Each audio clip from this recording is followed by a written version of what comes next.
Novesataro, Obametinkaro, Guerrero, Mesa, Narda, Aizatino, Karaheiti, Mega Tamamenero, Oka, Nantiri, Matemática, Narono Pajita, Nilton, Clinton, Meca, Ocanti.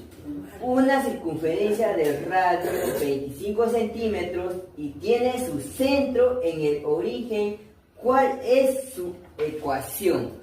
Esta es la pregunta que tenemos. Ahora vamos a ir a la solución. Nos dice de que el origen exactamente está en 0, que significa igual a 0.0. Ahora recordemos la forma canónica, que es x al cuadrado más y al cuadrado igual a r al cuadrado.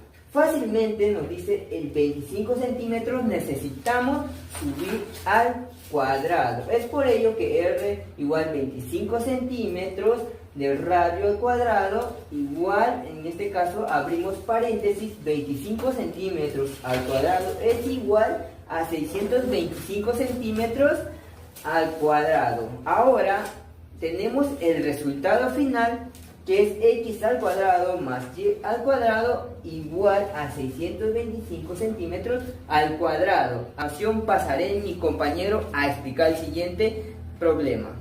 Quien le habla es Samuel Méndez Sotos. Continuando con el segundo ejercicio, se puede demostrar que encuentra la ecuación de una circunferencia que tiene su centro en el origen y que pasa por el punto 5,2, que eso es igual a P.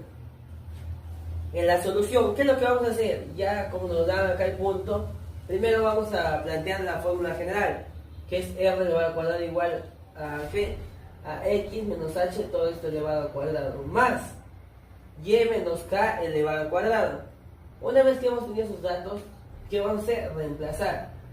Acá, como han visto en la ecuación, r estaba elevado al cuadrado, pero ahora ha pasado como raíz.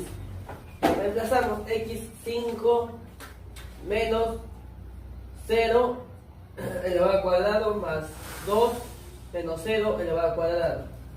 Esto solo le acompaña nada más. Acá vemos que lo igualamos, ¿no? R es igual a ¿cuánto? La raíz de 29. Lo vamos a separar los dos, como está elevado al cuadrado lo separamos. Ya es igual a R al cuadrado igual a raíz de 29 al cuadrado, donde nos da igual a 29u elevado al cuadrado, x más y elevado al cuadrado, que nos da 29 al cuadrado.